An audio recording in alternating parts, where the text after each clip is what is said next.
Hey everybody, this is Mary and Cowie Owen. And this is David Owen. And this is You Show Me Yours, the podcast where a married couple talks about the movies and TV that we loved before the first date. And today I was made to watch The Wicker Man. The Wicker Man. What the heck? Yeah, so this, of course, is the third annual Spooktacular. The Cage-tacular. We never came up with a funny name for it. No. Whenever we do come up with a fun name, we don't really like it, so. I don't know. Spooktacular. Yeah. Anyway. Dractacular. You didn't like that. Dractacular was, yeah. Yeah. That's true. Yeah, so this is we're doing this one first. We had other plans, but we had difficulty tracking down one of the other movies. So we're doing this one first, and it actually worked out better that we're doing this one first, because to me, in considering the movies that we're planning to do, this is the one where Nicolas Cage is the least unhinged. Oh. So I think it's... Oh, wow. Okay. And or the movie itself is the least unhinged. At least, one of these movies neither of us has seen, Renfield. Yeah. So I'm assuming he's hamming it up in Renfield. I don't assume. Know. Yeah. I don't know. Based on the previews. Yes. So a lot of ham there. Yeah. So I'm counting on him to be in full Cage mode for that. So it's we're doing all Nicolas Cage movies this Halloween, this time around. And this is the first one that we decided to start with, Wicker Man. It is a remake of the 1973 Wicker Man, based on the same screenplay with heavy changes, maybe isn't quite accurate. Based on a book or short story at some point. It's one of those, like, there's many layers, many versions. This version came out in 2006, and it was sort of in that when you could still get Nick Cage to make a movie that would go to the theaters. Now, granted, like, you can do that again since his renaissance that has happened in the last few years. But there was this period between maybe 2008 or 2009, maybe 2010, and like 2020 or something, where he was not getting the most choice parts. He got some great movies in there, actually, like, having that Hollywood actor who would do your indie film turned out really great, including for some of the at least one of the movies we're going to watch during the Cage-tacular here, Mandy. So, big movie star Nicolas Cage wouldn't be doing Mandy, but the 2018 Nicolas Cage that needs to pay taxes. I feel like taxes doesn't he or have whatever. Like 6 kids, so he's got a lot of child support. Like 6 kids, but 5 women. I mean, like, he's got a lot. So I'm going to say it's child support. Oh yeah, and I'm sure he doesn't get any of that Coppola wine money. So no, he chose to go his own path. Yeah. He calls Francis Ford Coppola just uncle. Yes. Which is not creepy at all. So uncle was like, no, you went your own way. No last name, no wine. You're dealing with it. Yeah. Although that is, if I've heard that he did that because he didn't want to get any, parts undeservedly. So, if that is the actual reason. Yeah, no, I applaud that. No, that's good. Although it also was like the worst kept secret. Yes. But still. The Wicker Man. That's what we're here to talk about. This movie is, so the original Wicker Man was one of the first movies in entries in a genre that became known as folk horror, that would later include Midsummer, which we of course watched. I was about to say, I liked this 13 years later when it was called Midsummer. Yeah, I like that one better. It wears its influences on the sleeve, though its influences are very much the first Wicker Man. But yeah, like, I guess we can get it out of the way, just some of the differences between this and the original version. Have you've seen the original? I've seen the original version. A couple of years ago was the last time I saw it. Christopher Lee plays Lord Summersisle in that movie. Interesting. Okay, so it's not like a Divine Feminine Utopia. Right. No, it is one. not. That is a difference. Oh, that's an interesting twist. Okay. It's an self-governing island off the coast of Ireland or England somewhere. It's over there.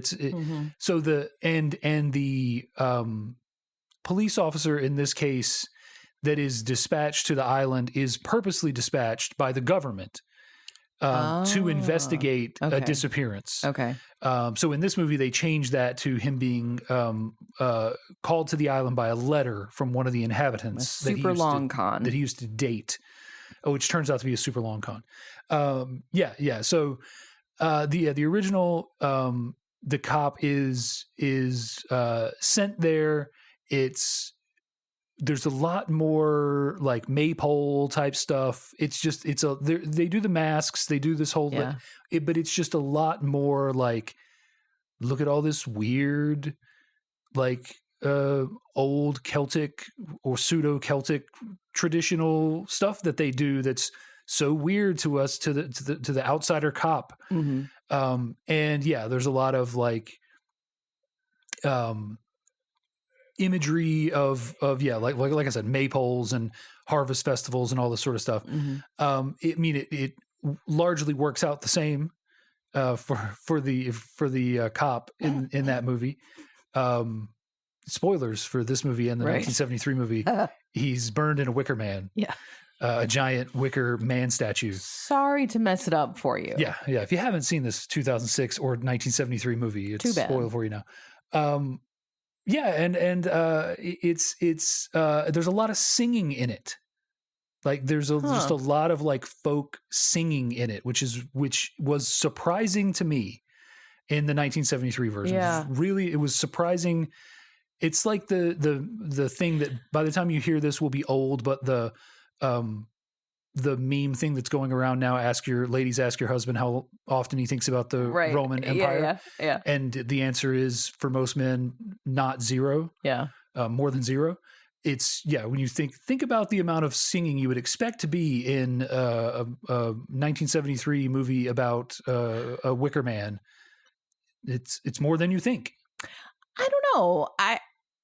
That makes sense to me because the 70s there was still a lot of hippie commune influence going on, and there had been a lot of folk music was, I think, on the decline a little bit, but through the 60s there was a lot, and the idea of a commune and a utopia was, I think, not so much of a fringe idea. Yeah. Not to say that it was not a fringe idea, it was just less fringe than it is now. So I don't know. And the original Wicker Man felt much more grounded in sort of the real traditions of these sort of European, old European sort of Celtic kind of religious practices, whereas this is just sort of like borrowing from a lot of stuff in the remake. But yeah, I mean, otherwise the major plot points are the same, so I can see how they would have to credit the original screenwriter as they do in this movie. Like it's more or less the same large plot points. Yeah. But it's just small differences. The first one is way better. I wrote up here bad remake. Like as a remake, it gets rid of all of the things that are weird and unique about the first movie and just replaces them with Nicolas Cage going, why would you do that? Yeah. And then punching ladies out cold. Like a lot of people. Yeah. Yes. Well, I think I would need some more time to fully unpack this, but I'm sort of troubled that in this version they tweaked it to be this clear. I mean, clearly it's a metaphor for bees. The drones. Women all bees are female except for the drones. Women are in power, and the men on the island seem to be. They don't speak. They don't respond when spoken to. There was something about what happens when someone has a baby boy, and Ellen Burstyn was just like, and kind of twinkles, and you're like, you don't really want to. So either something is done to them, or it's unclear where these men come from. They've got a baby tossing cliff. Who knows? But men are.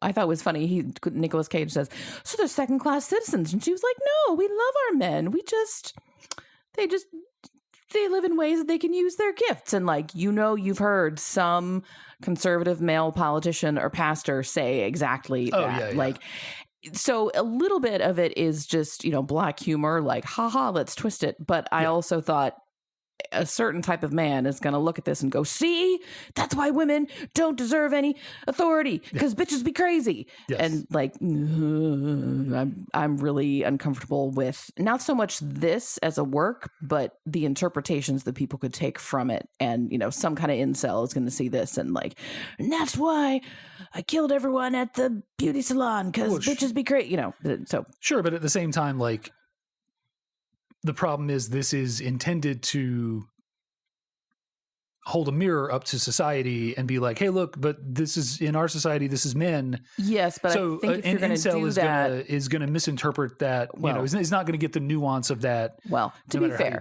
an incel will go see Steel Magnolias and blame women for that. So we're not talking sharp judgment, but I mean, I feel like there is a role for critiquing, flipping the script on men and women in society. For example, the Barbie movie did that a little bit. But can we have that a little more segmented and not mix it in with horror? Like, I don't know. I feel uncomfortable with this. I think the easiest way, it's like spoonful of sugar, right? Like some of the best sort of turning things on their heads, turning like societal tropes or things on their head comes when you wrap it in a genre, or you wrap it in a Barbie, or, you wrap it in something and then you go like, at the end of it, you go, that was entertaining, right?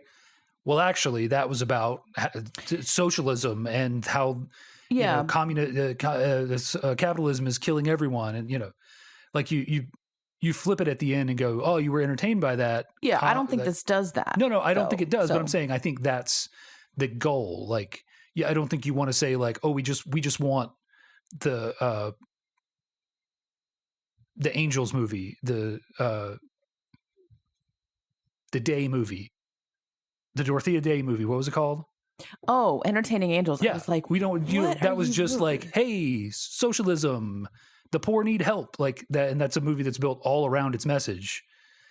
And, and so I'm saying like I think a modern audience, especially, I think you want to kind of be like, hey, here's this entertainment. And by the way, here are the themes that are laced throughout this that you accepted without any grumbling because you were being entertained along the way. Okay, well, this does that really poorly. I'm not saying that it does it great. I think it does it fine. I think it's not. I don't know that. Like, I don't think that this director, who's a man, is the one, and he wrote the adaptation of the screenplay. I was very surprised to see his name on this because he's done a couple of like sort of dark. Yeah, I only knew him from In the Company of Men. Yeah, that, and he's done some Broadway stuff, and I don't know his work well enough to be able to describe his how do you say it, oeuvre? Sure. His work, his philosophy, but I don't think he tends to not make work that's about treating women really well. Sure. Which sort of makes this suspect. Yeah, and it's also very possible that he intended to use this from the incel perspective. Yes, is his ethos basically bitches be crazy, which is but it's also possible that when people set out to do that sort of things, that they accidentally do a feminism. Like, whoops, you accidentally showed us, like, so it's the jury is out on this think piece called The Wicker Man 2006 as far as the gender stuff. But it is, they do it. It's a matriarchal society. There are the men are just moving heavy stuff and are all either mute or don't have tongues. Mm-hmm. I suspect there was some tongue cut at some point. Like that's, I'm guaranteeing. Yeah. Well, and then there was the one guy that was like boily, like puffy. Yeah. I don't know what that was. And he was just sitting in the bed like, I feel like I wanted like 6 more of those of him kicking doors down and there just being something weird behind. Like he's in the head lady, Sister Summer's Isle. He's in her house and he's kicking doors down looking for the missing child. And he kicks one door down, and there's just an old guy with a beard sitting in a bed without a shirt under a blanket. And he's got like a cataract or something. Yeah, and he's got like a boil on one side of his face, you know. And you're just like, is that supposed to be, what is that? What happened? Yeah. Well, and the parallels to Midsummer I noticed very early on. And I was trying to predict, like, okay, Nicolas Cage is brought in as the fertility person, like he's going to impregnate somebody. And then I was like, well, no, he already did. So now is the, how does, you know, but there's a lot of children here. Are all these women going out and doing a catfish in a bar and getting pregnant and coming back? Like, how does that? Yeah. Or are there a certain amount of them? Are there just like wanderers? And then there are a certain amount that are just using the men that are there. Yeah. Like Boil Man. Because he goes to the school at one point because he's like, this girl existed. The school has to know about her. And now they're all dressed the same and they've all got pigtail braids, almost all of them. So that's part of it. But they all look very similar. Yeah, they're legit like two sets of twins, I think, in there. And then there's also a set of old twins in the village. So yeah, like I think that's also supposed to be a thing. There are a lot of there are a lot of twins because the school teacher has a twin, right?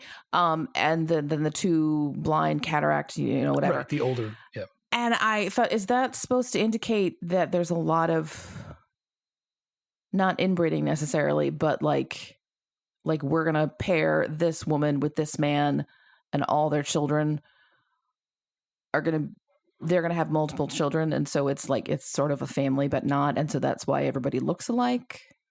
Maybe. I mean, I certainly think that's why all of the girls in the school look alike, because there's only so much female breeding stock in the village of age to do it. So yeah, like you would assume that it's just going to be a lot of like fair-haired,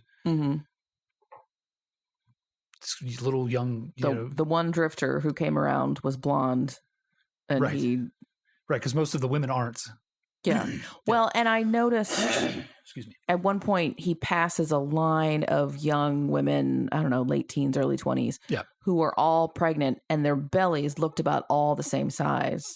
And I thought, is there like a time of the year when like you just find someone and he just services everybody? Possibly. And so of the women who get pregnant, then they're all due with it, you know. Or it's another, you know, they may have quote unquote drones in the village, like, you know, dude in the bed. Maybe he's just a breeder guy. Well, that's true. Like he's still good for that, I guess. Apparently, yeah. Like that's the thing about a society like that. Like the males can continue to produce long after the females wouldn't be able to. So, you know, there's on some level, I'm open to the idea of a society that just holds men as breeding, lets them live in luxury and, you know, in the big house. Boils on his face. That did not look like luxury. You know. This movie is, it, like I was saying or trying to say in the beginning, it loses a lot of the charm of the original movie.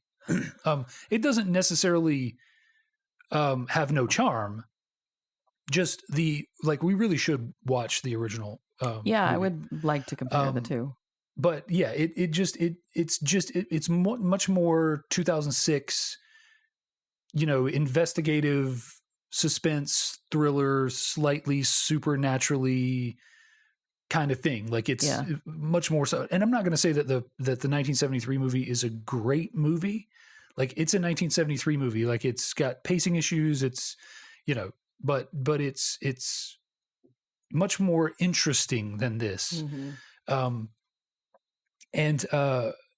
think one of the things that, because this movie does get classed as a horror movie, even if you can, like, you go and Google like top 10 Nicolas Cage horror movies, this is usually number 10 on that on that list. And you know, everybody's saying like, you know, it's not really that much of a horror movie. But what I wrote on the board is not scary, jump scary, because this movie got you like 3 or 4 times. Yeah, I always feel like I'm going to look over and you're going to have a whiteboard that's like, that's 2, counting. That's 3. But yeah, if there's a jump scare in a movie, I will jump pretty high. Yeah, I'm very jump scare sensitive. Yeah, you got jump scared by the thing we were watching before we started the movie too. Yeah. Mandalorian jump scared like you. 2 or 3 times, I think. A couple times. Yeah.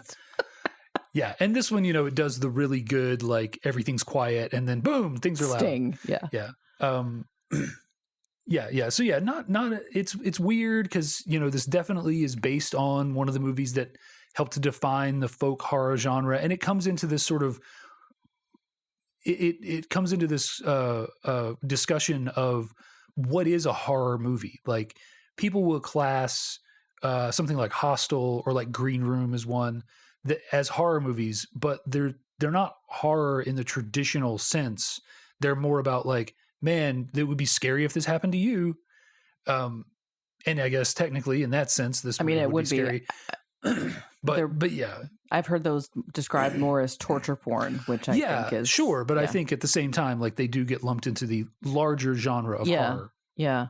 Their subgenre certainly is torture. It's interesting there. So there's this. So yeah, Nicolas Cage is hobbled and then for some reason exposed to bee stings, which he's allergic to, and then given an EpiPen. Yeah, I was killed by the bee stings, presumably, or very nearly, and then brought back. So I didn't really understand that. Well, I think it's part of their ritual. So I think just the fact that he is allergic to bees is just inconvenient for the needs of their ritual. Maybe, okay, but and then he's put in this thing, so he's hobbled, so he can't run, and then he's put in this thing and burned, and then it cuts to 6 months later, and Willow, the woman who it turned out had been planning this and conning him all along, is in a bar who's in way LA. too old to be doing this by like the pure numbers, like she had like a 13-year-old kid, 12-year-old kid. No, Rowan was like 6. Oh, no way. That kid was at least okay. 10 at the oldest. 10 at the oldest, sure. She was with Lily Sobieski. But I'm saying was with Edward for some amount of time. Yeah. And then they were separated for 10, like she's in her 30s at this point. Well, she's with Lily Sobieski, so I'm assuming she's like training her. I would assume so. But yeah, I was just like, you already established that the Sobieski character, which I think is named Honey, Sister Honey, has been seen with another sister multiple times already, like walking down the stairs in the house and other things. Why isn't it just those two? It was just weird. I guess it was just, it's on the job. Well, training. I think it's we saw Willow, so we knew what was going to happen. Yeah. So, but anyway, and then they pick up James Franco and Jason Ritter. Mm-hmm. And you can tell like, aha, and it keeps going, blah, blah, blah. The cycle continues. I'm not sure which Willow and Jason Ritter go to the bar and get a picture, whatever, and then it's Lily Sobieski and James Franco, and I like, is that the intended pair? No, I mean, presumably he's the target. Yeah. I mean that's how I read it, because she makes sure he's a cop before.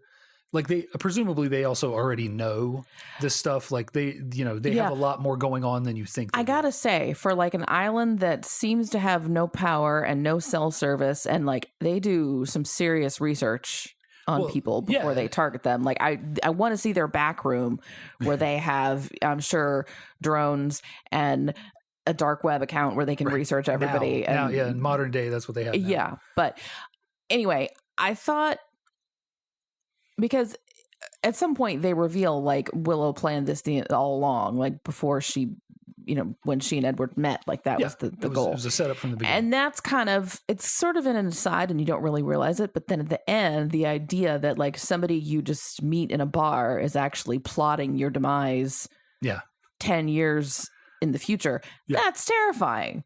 Oh, yeah. Speaking of, we met in a bar. Yep. Oh my God. It's been more than 10 years. So. Oh, so then we're fine? Okay. You missed your window. Yeah. Okay. Or you missed yours, or did you? Yes. Yeah. Also, like, if they ever want to do a sequel to this, James Franco would be excellent as in following in the Nicolas Cage footsteps. Like, chef's kiss. That would be amazing. But we're not allowed to like him anymore, right? I feel like he's but isn't the new thing that he unfairly, unjustly used his influence as the teacher at his acting school to sleep with some students? I Isn't that the think thing so. Yeah. But I don't know. Weren't we supposed to not like Nicolas Cage at some point too? And there's always something. Well, but people. But also sometimes charges come up and you have to withhold judgment, and then you find out like it wasn't. That's not really what happened. So I don't know. That seems like that might be happening with Jonathan Majors.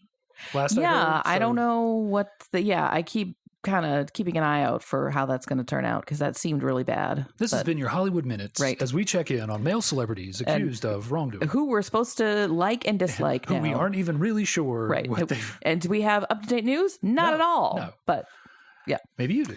So one of the things I did say earlier about this movie was that it's kind of Nicolas Cage. It's the least crazy that I think we're going to have him here. Oh my God, I'm so excited for the rest of these now. Yeah, like Mandy, like he's crazy in Mandy, but it's not the over the top. It's the movie that's crazy. So I'm trying to prepare you for that. Okay. That it's going to be sort of it's still Nicolas Cage, but it's not going to be, crazy eyes and that sort of stuff like on the t-shirts. Is it going to be a different Nicolas Cage than in City of Angels? Because I hate that Nicolas Cage so much. Yes. I get like viscerally angry when I think about that movie because it was just so stupid. It's so stupid, but it's great. Come to think of it, I have to, for one of my classes this semester, I have to write a review. I have to do a couple different reviews, and one of them can be something I dislike. And I was thinking, what do I really dislike? That could be it. The City of Angels. But I'd have to watch it again to write the review. So you have to listen to that song. Oh, God. No. Well, it never ended. Like I kept thinking it was over, and then there's more, and there's more, and there's more. Yeah. I was just like, but like oh my God, at the same time, I loved what City of Angels was trying to do because it was one of these movies that came along in the 2000s that was just like trying weird stuff, like Powder, or something like, hey, I don't know, this albino is got he can see the future and stuff. And I don't know, there's angels and this one's in love with a human or whatever.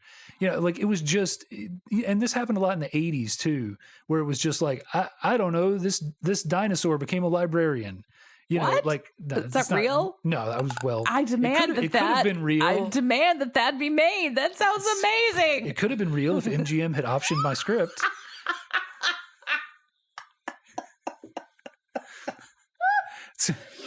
Please work on it. It's called Theodore Rex, New York Librarian. And it's ready to go. If anyone would like. His first move is to get the lions outside the library replaced with dinosaurs. Yes, of course. How does a T-Rex become a librarian? Because their arms are too short to get to the shelves. It's a comedy of errors, let me tell you.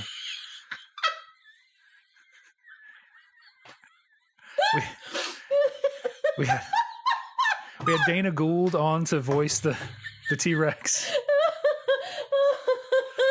It was going to be great.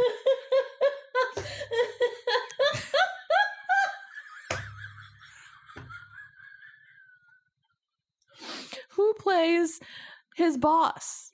He's got to have a harried librarian boss. A hairy librarian Harried.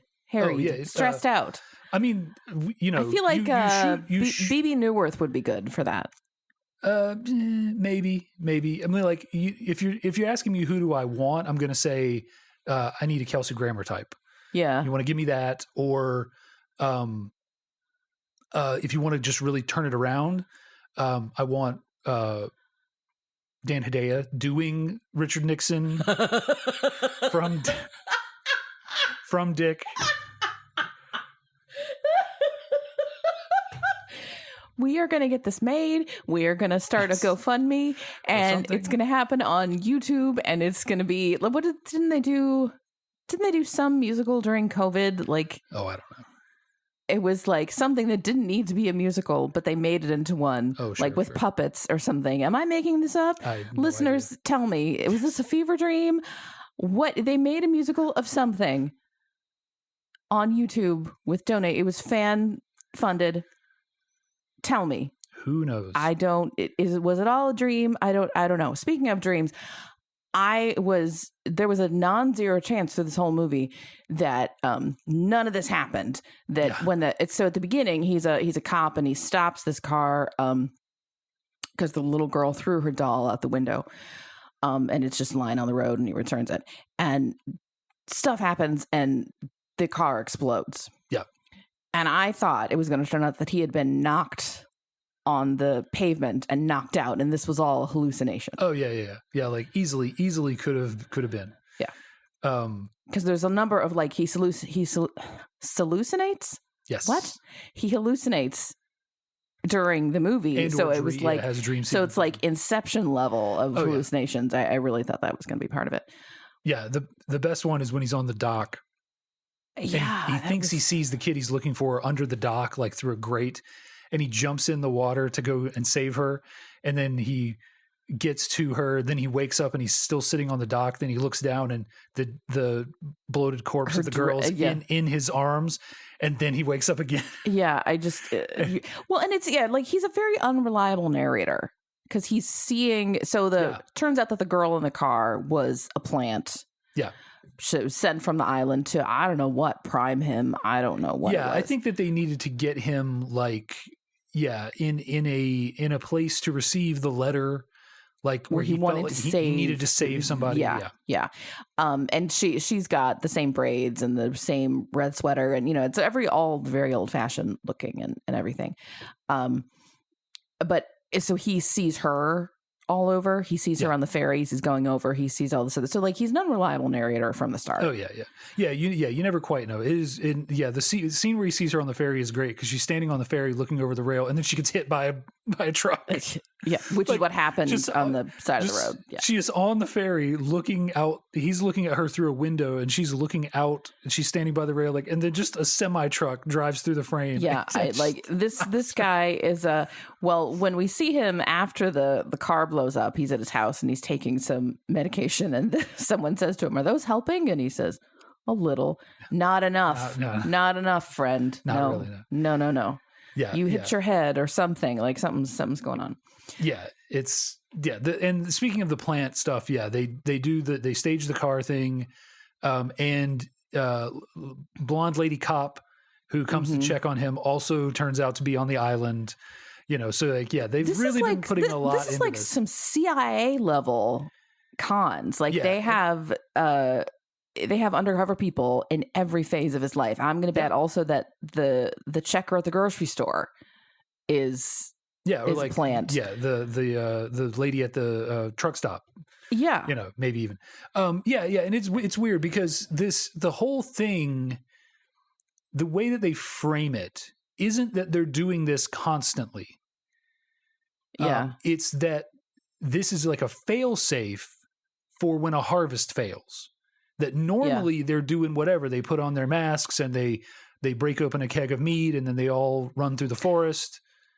Speaking of harvest of what, by the way? The honey. I but guess. like that's constantly being harvested, right? It's not like wheat where you're like, okay, it's time to the wheat's all bad. Maybe it's the harvest of the seed. Ew. They only got the 4 teens pregnant. Ew. They needed more. They needed more pregnant teens. Ew. I don't like where that's going at all. Yeah. Well, I don't know, maybe. But yeah. So it's like it's almost like it's a fail-safe because they're like there's very specific, like it doesn't read like they're doing this every year because this is a lot to be pulling off every single year. Yeah. They frame it as if they're doing this because they had a bad harvest. Well, and this is their fail-safe. They have to know that if they do this every year, eventually someone's going to ask questions. Like right, exactly. They can't possibly keep getting bamboozling cops into coming to their island. And so you assume that like this is every time they do this, they're like, okay, now for however many years, we've got a fail-safe guy. And then once your fail-safe guy is gone, you got to replace him with the next fail-safe guy.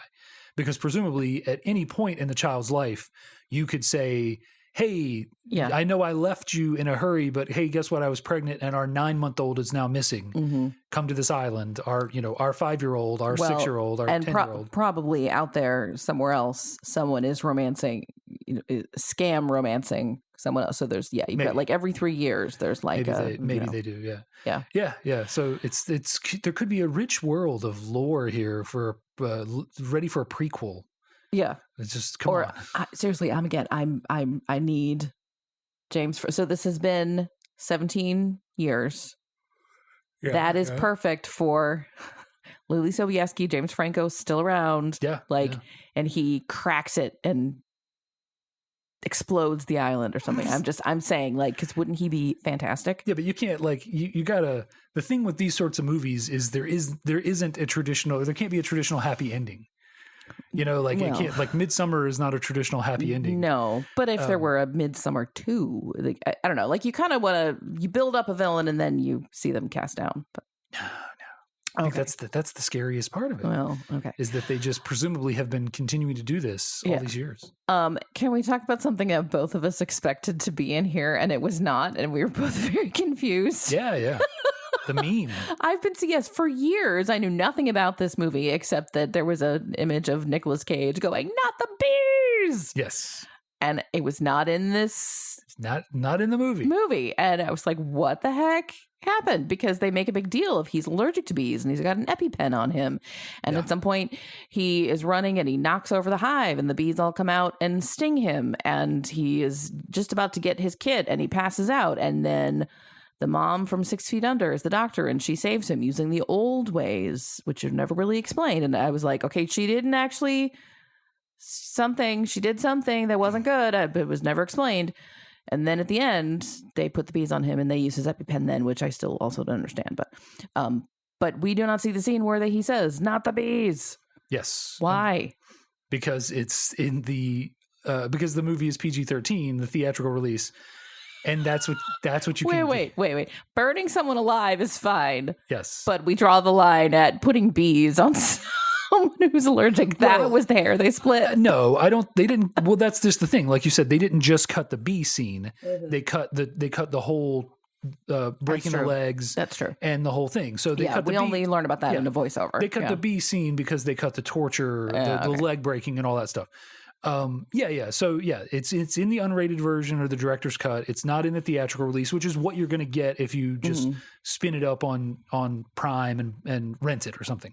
But never fear, listeners, you can find it on YouTube. We found the whole thing. Look up not the bees. It's Annie Wilkes would fit in real well in this commune. There's hobbling is yes. So it got famous because it got put on YouTube as like a DVD bonus extra or something. Okay. And then at some point they released the unrated version with it integrated back in. And the thing I love about it, because I'm always the special effects guy, is like, first of all, the special effects aren't great. And that may be because they were just placeholder for the edit. They were not going to be in the theatrical version, so they didn't. Maybe, who knows? Maybe it was the first draft. They never did a final pass. Who knows? But one of the first things he says is, "Oh no, they're in my eyes. They're in my eyes." They're not in his eyes at all when he says that. I'm just VFX artist 101. Like if the actor says that arrow went into my shoulder, you have to put a CG arrow in his shoulder. Yeah. And if he says the bees are in my eyes, you have to put them in his eyes at that moment. But they do the CG bees, then they just kind of glued some bees to Nicolas Cage's face and just say put a laundry basket on his head, and we're just like, go ham on it. And he's just like, the bees. And then passes out, and then they bring him back to life with his EpiPen. If the whole thing is like, we need to make a sacrifice to please the gods, so our I don't know people who don't. There are many people who believe that that any god is by nature kind of an asshole. Oh yeah. But I don't think that I don't know, the idea of torturing someone, like killing them and bringing them back to life and then killing them again, is what the gods want. I object to that notion like a lot. You don't know the Summer's Isle god. You don't know how they go. I suppose. I don't. Again, I like I said before, I don't think killing him with the bees was intentional. I just think they had to put the bees on him as part of the ceremony, and him being allergic was an inconvenience for them, so they had to bring him back to life. And I don't think that they hobbled him as part of the ceremony. I think they hobbled him because he was a flight risk. They didn't want him to run again. They wanted him to be stuck in the Wicker Man. If they put him up there and he's still able-bodied, he could potentially get away. Maybe. So that, I mean, that's my, like, I don't know what scripture they would have that is like, that, although I don't know. I don't want to know. I really don't want to know. Some of the stuff for how to like sacrifice animals and stuff in the Bible is pretty clear about exactly what to do. So, but yeah, so like, I mean, it's very possible that they have a scripture that's like, yeah, put the bees on him and let him die and then bring him back to life. I don't know.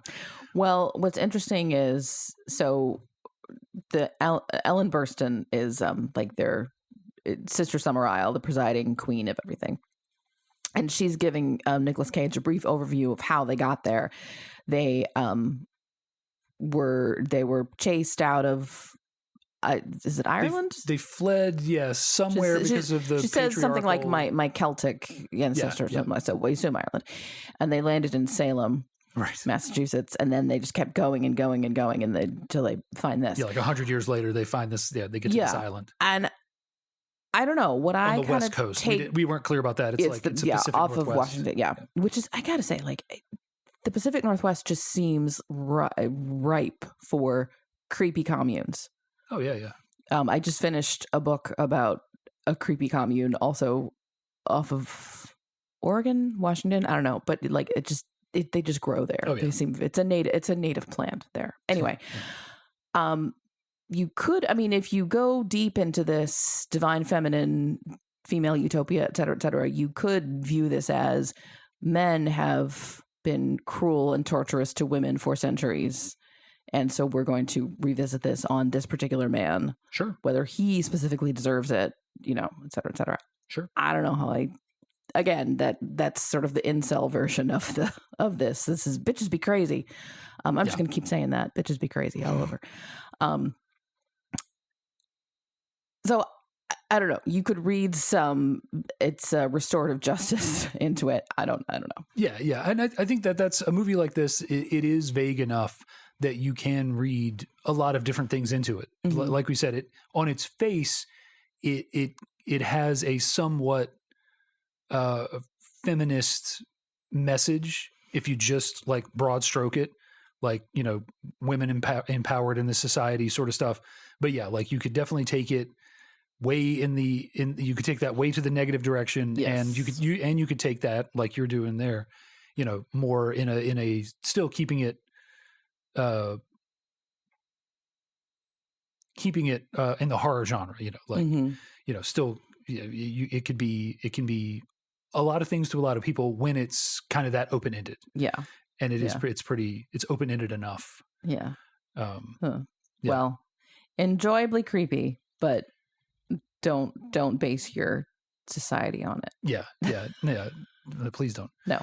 One of the characters that I think that I wanted to mention is Sister Beach, who is like the barmaid who runs the bar. Mm-hmm. I just like that actress. I've seen her in several things. Yeah, I've seen her in a bunch of things. And she is just like, she's not taking any of his shit.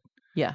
She's like, you can tell that she is there to sort of antagonize him by like having this sort of male energy, for lack of a better word. Yeah. And just is like really getting him, just keeps hitting him with this sort of one-liners and little things that just keep leaving him like frustrated to the point where he eventually just decks her. Yeah. And takes her costume. That was odd. Like that, her costume is the only one that's like a full suit. Everything else is just others a mask. The crow, the raven lady, that was a full. But that was a dress and a mask. Well, yeah, not but quite I'm saying, the same. Like, sure, like it covered the head and all that stuff. Yeah, and they also like, I guess somebody felt this was necessary. They put a brief conversation about how this woman, who is a larger framed woman and taller, they're like, if you next year it'll be enough for a family of bears in that costume. You'll have to keep having to let it out. Like to explain why a man Nicolas Cage, Nicolas Cage, who's like 6'2" or 6'3" or something, could wear this lady's bear costume. Yeah, that was. Yeah, like that's okay. Like you can already see that this woman has an imposing frame versus all of the other small women. Like I already believed that he could wear her clothes. You didn't have to be like, it's like you went too far to prove this point, and now I question the whole thing. So you undid any progress. Like there was just some exec at one of the 6 movie studios that made this movie. Oh yeah, so many that were just like, I don't buy it. I don't buy this. It was the costume. How's he going to fit in the costume? Yeah. It's not going to work out. Yeah, she's really, the average woman is only 5'4". So how is it? Okay, look at Nick Cage. I keep wanting to call him Chris Cage. look at Nick Cage. He's huge. This lady is women are petite and delicate, sir. This actress. Look at this actress. Is 6 feet. She wears shorter. Bigger shoes than Nicolas Cage does. I don't know. Women don't like to think that they're the same size as men, so we gotta. But that I did mention briefly that a bunch of studios or production companies are on this movie, which is always sort of the sign of a movie that may have struggled. Yeah, this was probably in development for a long time, passed around. Yeah, and if you're in for a cluster. And then if you look at the distribution, the probably international distribution, so there's like 3 or 4. It'll say like a Warner Brothers production or something.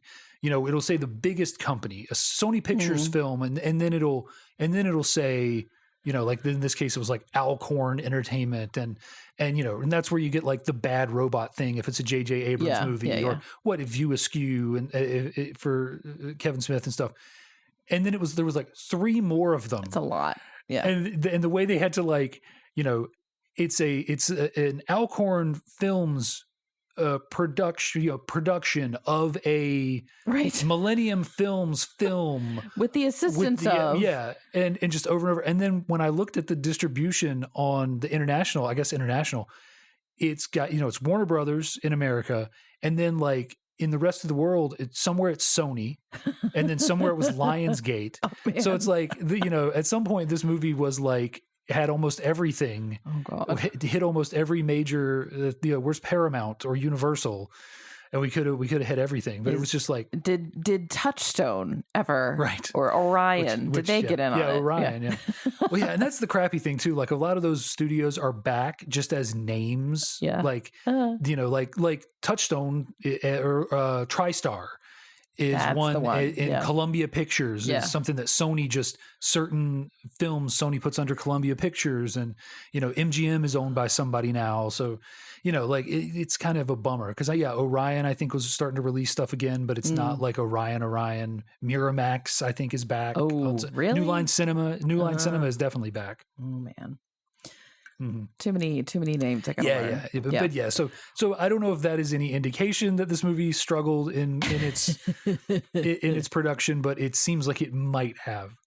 Possibly. Well, it's good, scary fun anyway. Well, I think we've said all that we have to say about this. There's really not. Yeah, the only other there's some interesting little tidbits, but nothing that nothing that really bears mentioning. I mean, this, the Halloween movies, we pick them. At this point, we've got a theme. We're trying to pick things interesting. This movie would never make the podcast without it being for this very special sort of, gimmick month. So yeah, it's not one of the, nobody loved this movie before the first day. No, I can't imagine. Although or after the first day. We've gotten away from the loving the movies, but listeners, if you did in fact love it, please tell us. We would love to, answer all the questions that we had about this. Have you seen the original? Did it compare? Is this the least unhinged Nicolas Cage performance? What do you think? And did you love City of Angels? In which case, I am so sorry. We're going to show you some better movies out there. But whatever's on your mind, we would love to hear from you. You can get in touch with us a couple different ways. You can send us an email Or you can find us on Facebook or Twitter. Our handle's the same for all three. It's YSMY Podcast, YSMY for You Show Me Yours, at gmail.com. Also on Facebook and Twitter, you can find links to our latest episodes. We have new episodes every other Wednesday. So 2 weeks from today, no matter when you're listening, there'll be a new episode ready to go. But in the month of October, we are doing new episodes every single week. And this is part of our Spooktacular where we cram in 4 movies for October. Next time, what are we watching, Dave? Well, we'll keep it with the cults, and we will go. And I don't want to let the hype cycle for this movie go on too much longer. We will go to Mandy, Okay. which also features cults, and I don't want to continue to have to be like vague about how insane it is. I would say okay. So Okay. we're gonna go to Mandy, and hopefully we will finish out the month with a double shot of Nick Cage vampire movies if we can figure out how to get Vampire's Kiss. I'm very excited about Renfield, I have to say. So Yes. because without watching all the Dractacular movies last year, I would not understand you'll it get at the all. references. So yeah, I'll get it so much better. So so this is your cue, listeners. If you don't know who Renfield is, but you like vampire movies, watch some of our picks from last year and you'll be caught up and ready to watch along with us. Anyway, we'll see you next time with Mandy. In the meantime, this has been You Show Me Yours. Thanks for listening. Bye. Bye.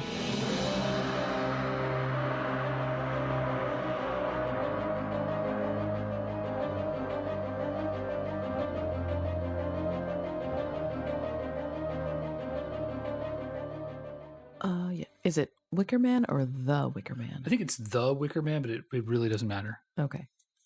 for our purposes. So not The Wicker Man, but The Wicker Man. I think it's just